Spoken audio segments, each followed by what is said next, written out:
Good morning, मैं लोकेश चौधरी आप सबका श्री श्याम एजुकेशन ग्रुप की ऑनलाइन क्लासेस में हार्दिक अभिनंदन है, हार्दिक स्वागत है। बीएससी पार्ट सेकंड में हमने लास्ट वीडियो में पढ़ा था जो रेडॉक्स विभव है उसके अनुप्रयोग, और उसका लास्ट वाला अनुप्रयोग हमने पढ़ा था कि आपके पास में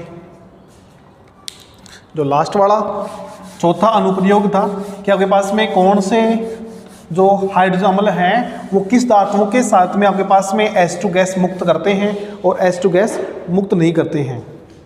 यानी कि हाइड्रोजन अम्लों के साथ में या हाइड्रोजन अम्लों की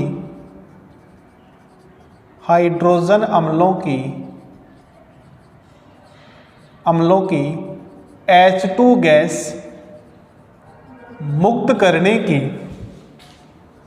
H2 गैस मुक्त करने की प्रवृत्ति का अनुमान लगाने में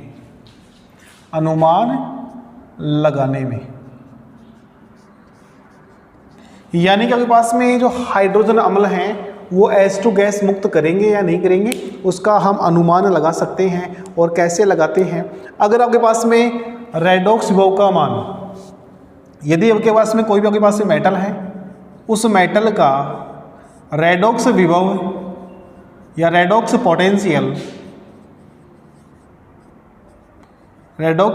पोटेंशियल यदि नेगेटिव में होता है, अगर नेगेटिव में होता है तो वह हाइड्रोजन अम्लों के साथ में, जैसे आपके पास में HCl हो, HBr हो या HI हो, इनमें से कोई सा भी हो, उसके साथ में क्या करेंगे वो H2 गैस को मुक्त करते हैं। जैसे हमने एग्जांपल देख लिया था इसमें कि Zn प्लस HCl और आपके पास में ZnCl2 प्लस H2 गैस, ठीक है। दूसरा आपके पास में जो भी आपके पास में एलिमेंट्स हो जिसका मान आपके पास में नेगेटिव हो तो क्या करता है आपके पास में हाइड्रोजन गैस को मुक्त कर सकता है।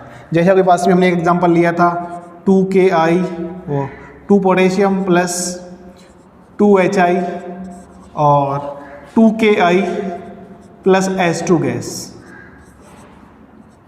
ठीक है। यानी कि जिनका रेडॉक्स विभव का मान, रेडॉक्स पोटेंशियल का मान नेगेटिव में होता है, इसका मान भी नेगेटिव में है, इसका मान भी नेगेटिव में है, नेगेटिव में होता है, वो आसानी से H2 गैस क्या करता है, मुक्त करता है, ठीक है। और आपके पास में जो सोडियम था, सोडियम धातु आपके पास में जल के साथ में भी आपके पास में क्या कर सकता है, यानी आपके पास में जल के साथ भी यह H2 गैस को मुक्त करता है, ठीक है। तो ये तो आपके पास में हो गया था कि आपके पास में कोई भी हाइड्रोजन अम्ल है उसके साथ में कोई ऐसी मेटल है जिसका रेडॉक्स विभव नेगेटिव में होता है, वह आपके पास में हाइड्रोजन अम्लों के साथ में H2 गैस मुक्त कर सकता है। अगर यही अभिक्रिया आपके पास में किसके साथ में हो, अगर आपके पास में अभिक्रिया ये हो Cu प्लस 2HCl और Ag plus 2HCl, Au plus 2HCl, इन तीनों अभिक्रियाओं में अगर हम रिएक्शन करें तो रिएक्शन करने पर आपके पास में देखो Cu का मान, इन तीनों का मान रेडॉक्स विभव में क्या होता है, पॉजिटिव में होता है। किस में होता है, पॉजिटिव में होता है, धनात्मक में होता है। Cu मान कितना होता है, प्लस 0.3 वोल्ट, 0.80 वोल्ट, ठीक है। इनका मान किस में है, पॉजिटिव में है। तो ये तीनों गैस आपके पास में H2 गैस रिलीज, इस गैस को रिलीज नहीं करेंगे, ठीक है, ठीक है। यानी रेडॉक्स विभव का हमने चौथा अनुप्रयोग पढ़ा था कि हाइड्रोजन अम्लों के साथ में कौन सी धातुएं H2 गैस देंगी और कौन सी धातुएं H2 गैस नहीं देंगी। वे धातुएं जिनके लिए रेडॉक्स विभव का मान या मानक अपचय विभव का मान ऋणात्मक होता है वो हाइड्रोजन अम्लों के साथ में H2 गैस रिलीज करेंगे, जबकि वे धातुएं जिनके लिए मानक अपचयन विभव या रेडॉक्स विभव का मान पॉजिटिव में होता है वो हाइड्रोजन अम्लों के साथ में क्रिया करके H2 गैस मुक्त नहीं करते हैं, ठीक है। नेक्स्ट टॉपिक आपके पास में है लेटिमर नियम।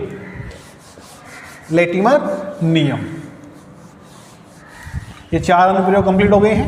नेक्स्ट आपके पास में है लेटिमर नियम। लेटिमर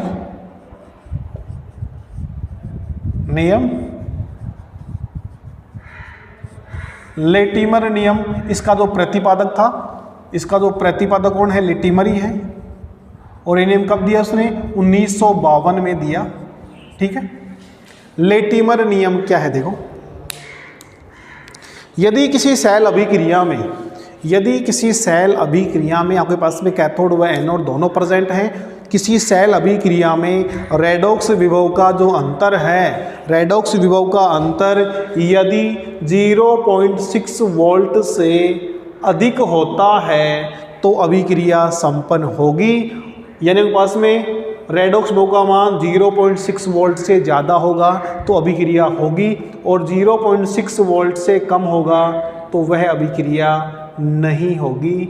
इसे कहते हैं लेटिमर नियम, और इसका दूसरा नाम है 0.6 वोल्ट नियम है। ठीक है, समझो इसको। लेटिमर के अनुसार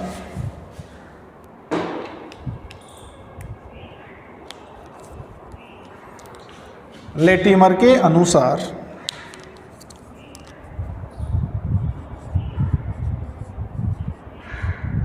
लेटिमर के अनुसार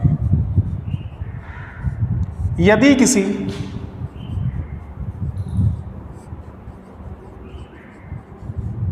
सेल अभिक्रिया में, यदि किसी सेल अभिक्रिया में रेडॉक्स विभव का अंतर, रेडॉक्स विभव का अंतर 0.6 वोल्ट, 0.6 वोल्ट से अधिक होता है, 0.6 वोल्ट से अधिक होता है तो वह रेडॉक्स अभिक्रिया, तो वह रेडॉक्स अभिक्रिया संपन्न होती है, संपन्न होती है, तथा या यदि रेडॉक्स विभव का अंतर, रेडॉक्स विभव का अंतर,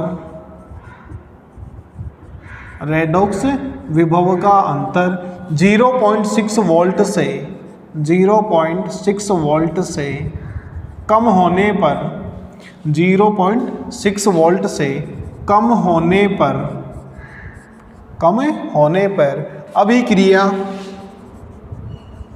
अभिक्रिया संपन्न हो भी सकती है या नहीं, यानी संदिग्ध अवस्था में है, संपन्न हो भी सकती है या नहीं। इसे लेटिमर नियम, इसे लेटिमर नियम या 0.6 वोल्ट नियम भी कहते हैं, भी कहते हैं। ठीक है, लेटिमर नियम इंपॉर्टेंट नियम है। प्रतिपादक 1952 में इसमें जो आपके पास में इसका जो प्रतिपादन कब हुआ, 1952 में किसने किया, लेटिमर नामक वैज्ञानिक ने किया। लेटिमर के अनुसार क्या होगा, आपके पास में कोई सेल अभिक्रिया है, सेल अभिक्रिया में क्या होते हैं, कैथोड व एनोड दोनों होते हैं। कैथोड व एनोड दोनों का जो रेडॉक्स विभव है उसका जो डिफरेंट है वो कितना होना चाहिए, 0.6 वोल्ट से ज़्यादा होगा। 0.6 वोल्ट से ज़्यादा होने पर अभिक्रिया संपन्न होगी, और यदि अंतर के पास में 0.6 वोल्ट से कम होगा तो अभिक्रिया हो भी सकती है और नहीं भी हो। ठीक है, अभिक्रिया देखो आपके पास में, जैसे आपके पास में यही है एग्जाम्पल, Zn + 2HCl, और आपके पास में क्या बन रहा है, ZnCl2 + H2। ठीक है, इस अभिक्रिया में आपके पास में देखो Zn आपके पास में यहाँ पे x = 0 है,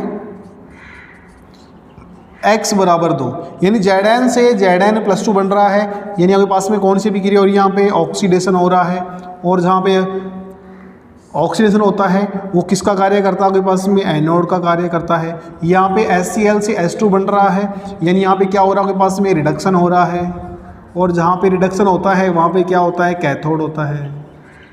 ठीक है, अब देखो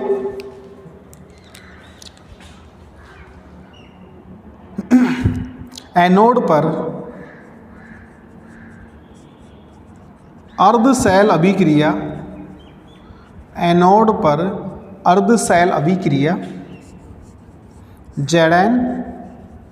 Zn+2 और 2 इलेक्ट्रॉन, और ये आपके पास में Zn+2 के लिए इलेक्ट्रॉन वोल्ट है -76 वोल्ट है, और कैथोड पर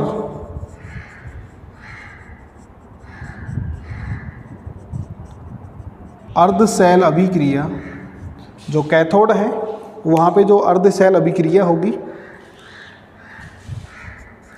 2H+2 इलेक्ट्रॉन H2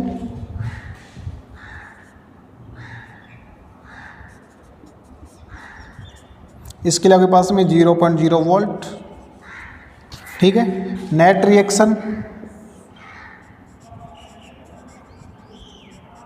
2 इलेक्ट्रॉन से 2 इलेक्ट्रॉन कैंसिल कर देंगे, Zn+2 और H2।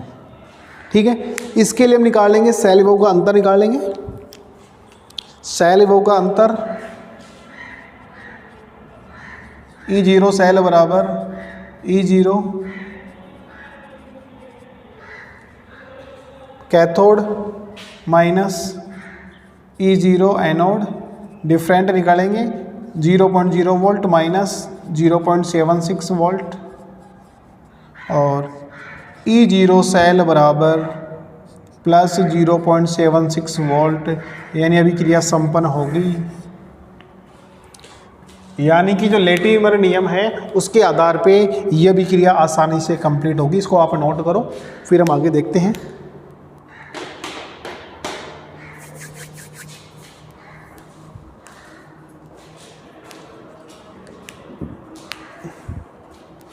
लेटिमर नियम क्या कहता है, यदि किसी सेल अभिक्रिया में रेडॉक्स विभव का जो अंतर है, रेडॉक्स विभव का जो डिफरेंट है, रेडॉक्स विभव है वो आपके पास में 0.60 वोल्ट आता है, 0.6 वोल्ट से ज़्यादा होता है, यानी आपके पास में कितना आ रहा है 0.76 वोल्ट आ रहा है, तो ये अभिक्रिया आसानी से कंप्लीट होगी। इस अभिक्रिया को हम रेडॉक्स के जो अनुप्रयोग है उसके आधार पर कर सकते हैं। यदि Zn का मान नेगेटिव में होता है तो वह आपके पास में क्या करता है, हाइड्रोजन गैस को मुक्त करता है, रिलीज करता है, और आपके पास में ZnCl2 निर्माण होता है। यानी आपके पास में इसको हम 2 प्रकार से सिद्ध कर सकते हैं, यानी रेडॉक्स विभव के अनुप्रयोग से और लेटिमर नियम से। ठीक है, इसको नोट करो आप।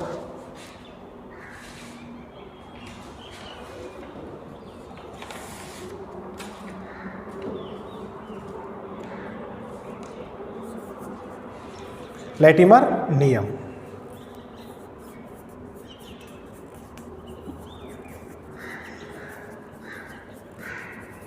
जैसे इसमें अपने एक एग्जांपल और देखें, जैसे आपके पास में ये हो Cu+2HCl CuCl2+H2, ये अभिक्रिया होगी या नहीं होगी, इसको भी हम देख लेते हैं।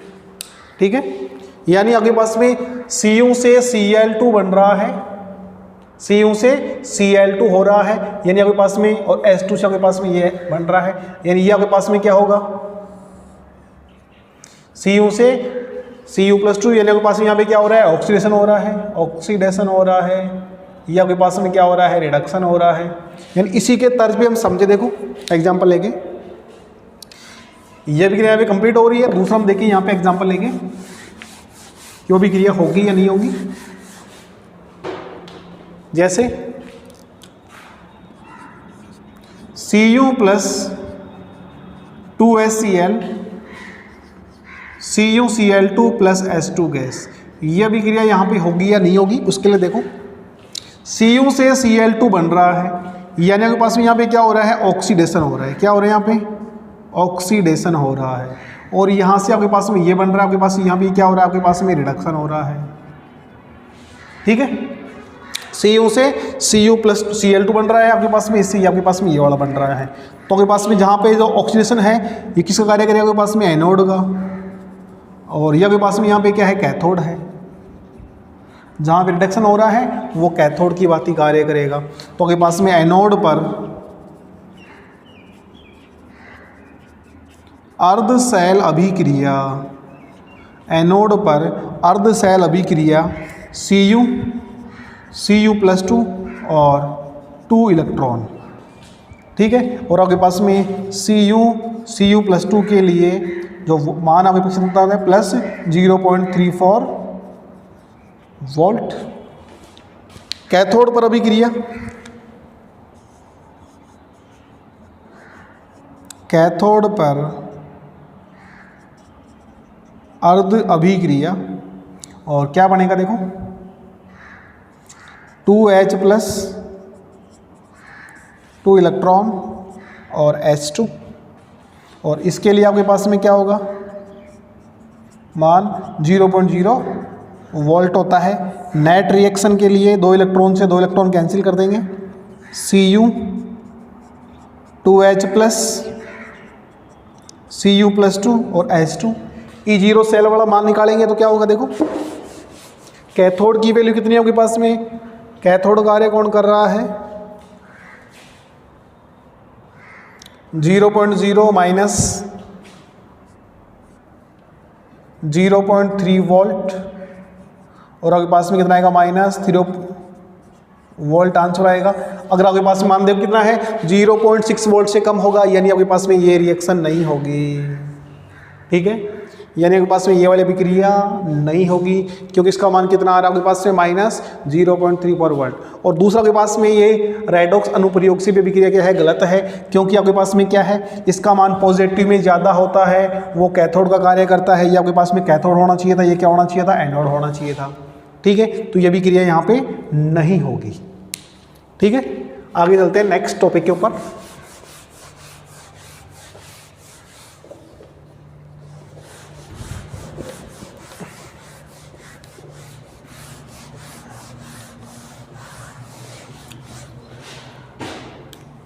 नेक्स्ट टॉपिक है रेडॉक्स चक्कर का विश्लेषण।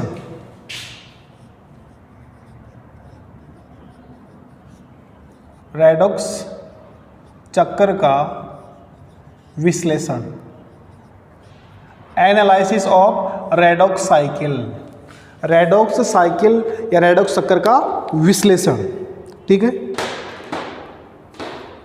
रेडॉक्स साइकिल या रेडॉक्स चक्कर के द्वारा भी रेडॉक्स अभिक्रिया होने का पूर्व अनुमान लगाया जाता है कि अभिक्रिया होगी या नहीं होगी। वहाँ पे रेडॉक्स चक्कर को हम देखते हैं, यानी रेडॉक्स चक्कर की सहायता से हम ये ज्ञात कर सकते हैं कि आपके पास में कौन सी रेडॉक्स अभिक्रिया संपन्न होगी या कौन सी रेडॉक्स अभिक्रिया संपन्न नहीं होगी, ठीक है। आगे है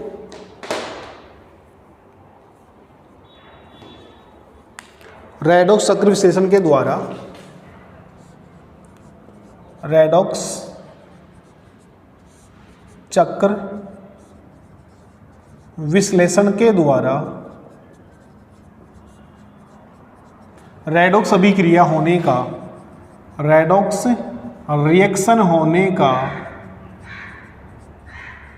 अनुमान लगाया जा सकता है, अनुमान लगाया जा सकता है,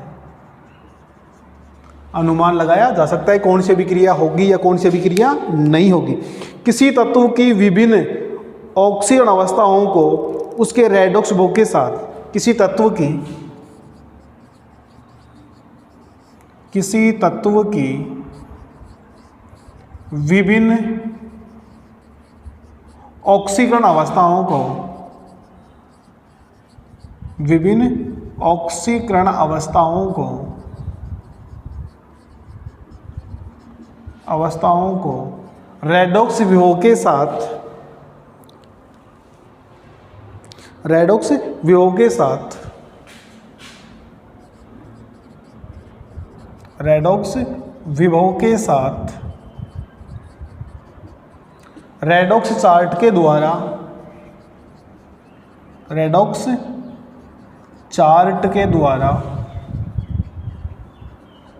रेडॉक्स चार्ट के द्वारा ज्ञात किया जा सकता है, ज्ञात किया जा सकता है। किसी तत्व की विभिन्न ऑक्सीजन अवस्थाओं को रेडॉक्स विभव के साथ रेडॉक्स चार्ट के द्वारा ज्ञात किया जा सकता है। ठीक है, रेडॉक्स चार्ट में इलेक्ट्रॉन की दिशा के आधार पर, रेडॉक्स चार्ट में इलेक्ट्रॉन की गति की दिशा के आधार पर प्राप्त चक्र रेडॉक्स साइकिल कहलाता है। रेडॉक्स साइकिल क्या होता है? देखो, रेडॉक्स साइकिल क्या होता है? रेडॉक्स चार्ट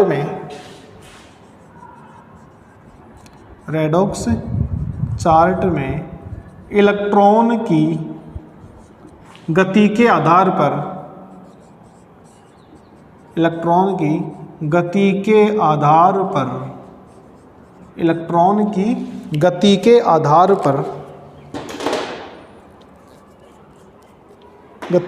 पर प्राप्त चक्र रेडॉक्स साइकिल कहलाता है।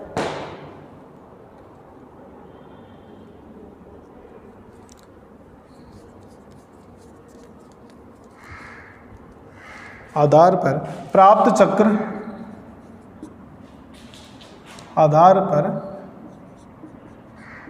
प्राप्त चक्र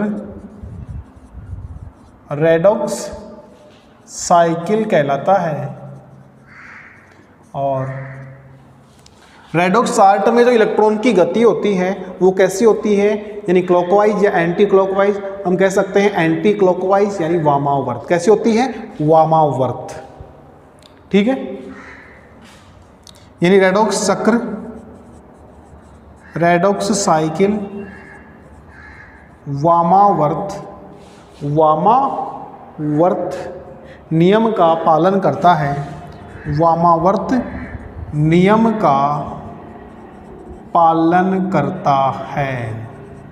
ठीक है, रेडॉक्स साइकिल होता है वो कैसा होता है? वामावर्त होता है, यानी एंटी क्लॉकवाइज होता है। एक होता है क्लॉकवाइज दक्षिणावर्त, एक होता है वामावर्त एंटी क्लॉकवाइज। ठीक है, वामावर्त नियम क्या होता है? वामावर्त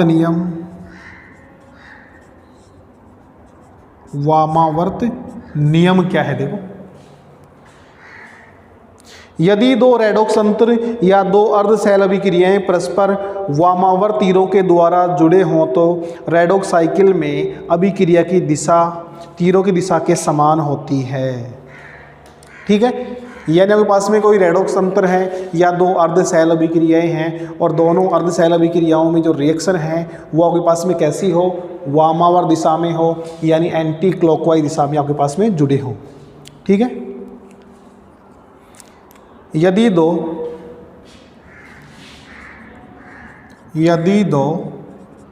रेडॉक्स तंत्र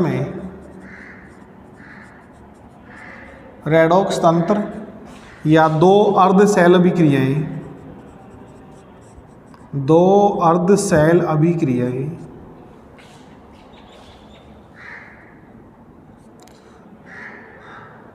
यदि दो रेडॉक्स तंत्र रेडॉक्स चक्कर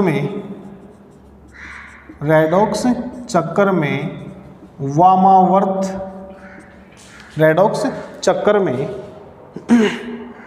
वामावर्त तीरों के द्वारा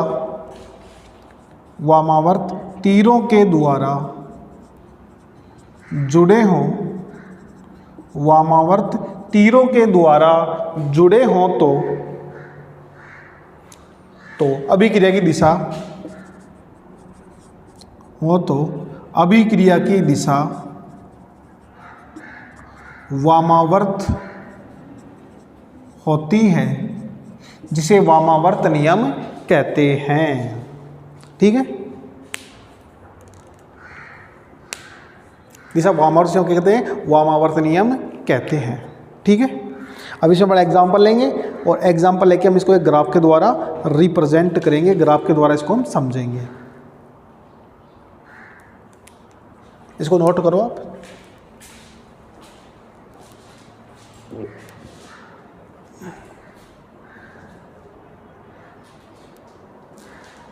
वामावर्त नियम।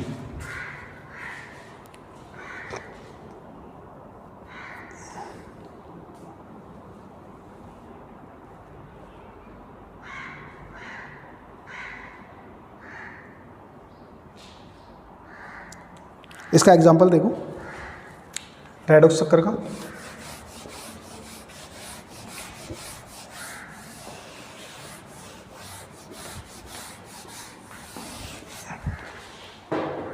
एग्जाम्पल है नाइट्रिक अम्ल के विलयन में HNO3 के विलयन में HNO3 के विलयन में कॉपर Cu को क्यूप्रस आयनों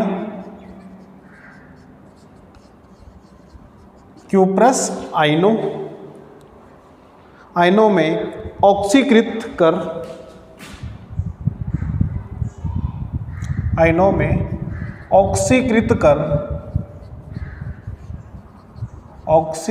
कर NO2 के धूम्र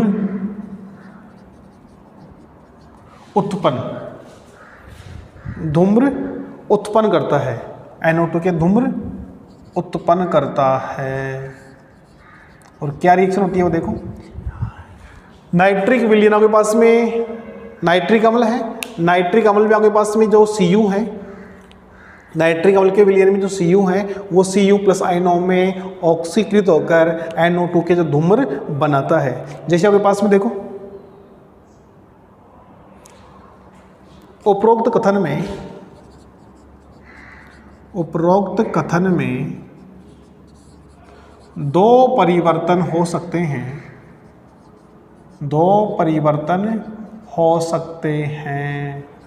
पहला आपके पास में परिवर्तन क्या है, जैसे आपके पास में नाइट्रिक अम्ल है HNO3 है, यह H प्लस NO3 माइनस में क्या हो सकता है, डिवाइड हो सकता है। ठीक है। दूसरा आपके पास में चेंजिंग क्या है देखो, एक आपके पास में यह हो सकता है, दूसरा आपके पास में है 2NO3 minus 4H plus 2 electron, और आपके पास क्या बन जाएगा N2O4 या 2NO2 प्लस 2H2। और सेकेंड इसमें आपके पास में क्या होगा Cu प्लस और इलेक्ट्रॉन। ठीक है, या Cu प्लस 2, इसको क्यूप्रिक लेना, क्यूप्रिक आयनों में, और आपके पास में यहाँ पे Cu प्लस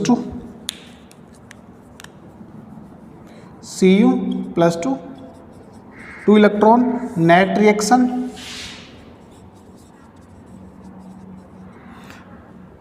दो इलेक्ट्रॉन से दो इलेक्ट्रॉन कैंसिल कर देना, 2NO3 minus 4H plus Cu, N2O4 2H2O और Cu प्लस 2। इन नाइट्रिक अम्ल के विलयन में Cu को अपन मिक्स करते हैं तो आपके पास में क्या होता है, वो क्यूप्रिक आयनों में ऑक्सीकृत होकर NO2 के आपके पास में क्या बनता है, धूम्र बनाता है। आपके पास में इसके आपके पास क्या बनेंगे, धूम्र बनेंगे। ठीक है। N2 पर आपके पास में क्या है, 2NO2 या N2O4। ठीक है। उपरोक्त परिवर्तनों के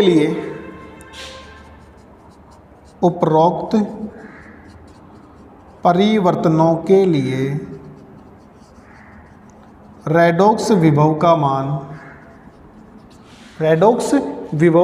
के मान निम्नलिखित हैं।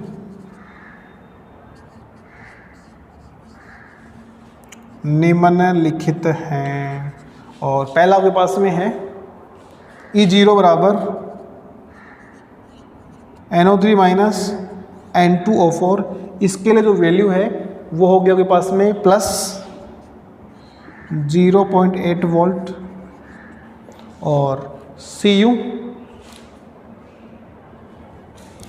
E0 बराबर Cu प्लस 2 और Cu ये आपके पास में प्लस 0.34 वोल्ट। ठीक है। वैल्यू निकालेंगे हम। रेडॉक्स विभव बराबर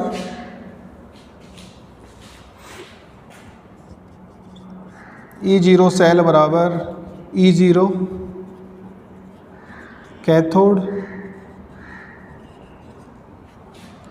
ठीक है।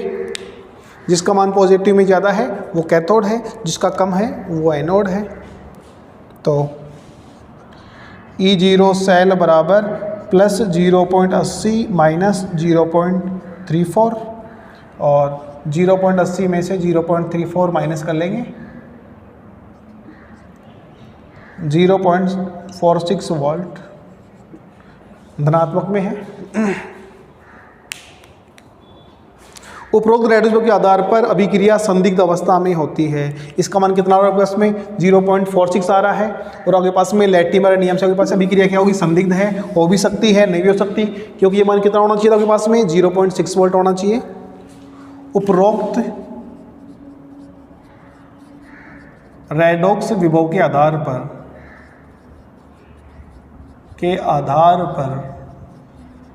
अभिक्रिया संदिग्ध अवस्था में है, अभिक्रिया संदिग्ध है, क्योंकि पास में अभिक्रिया हो भी सकती है और नहीं भी हो सकती, ठीक है। परंतु रेडॉक्स चक्र में वामावर्त नियमों अनुसार अभिक्रिया संपर्क होती है। परंतु रेडॉक्स साइकिल में यह वामावर्त नियमानुसार अभिक्रिया संपन्न होती है, अभिक्रिया संपन्न होती है। कहने का मतलब आपके पास में क्या है, ये अभिक्रिया आपके पास में मान कितना है, आपके पास में 0.46 वोल्ट आया है, आपके पास में कितना होना चाहिए 0.6 वोल्ट आना चाहिए, तो अभिक्रिया होती है। 4-6 पे हो भी सकती है, नहीं हो सकती, ये अभिक्रिया हो गई किसके आधार पे, वामावर्त नियम के आधार पे अभिक्रिया होती है, ठीक है। इस नियम के आपके पास में ग्राफ बनाएं,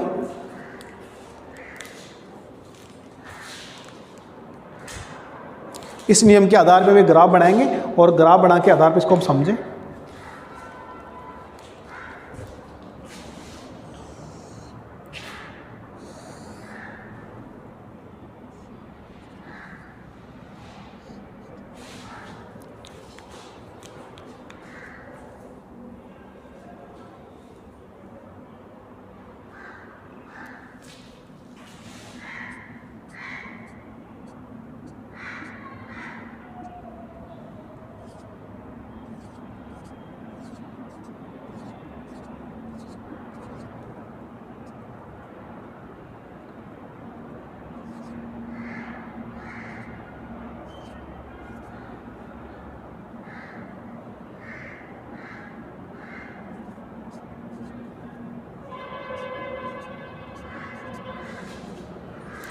ये आपके पास में रेडॉक्स विभव है,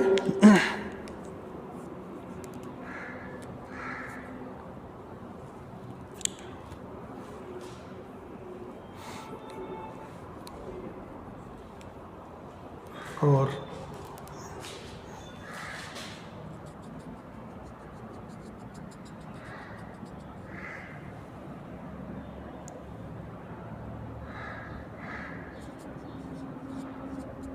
टू NO3 4H प्लस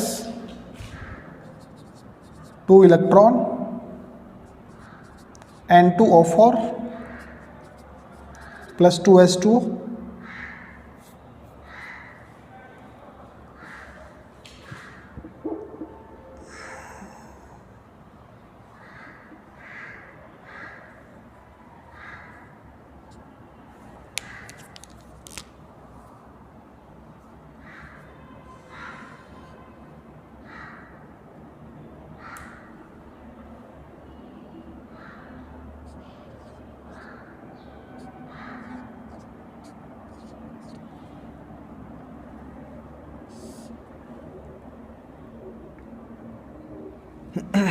और Cu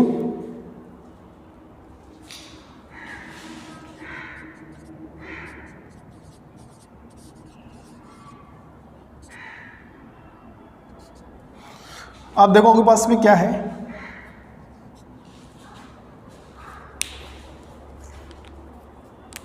NO3 से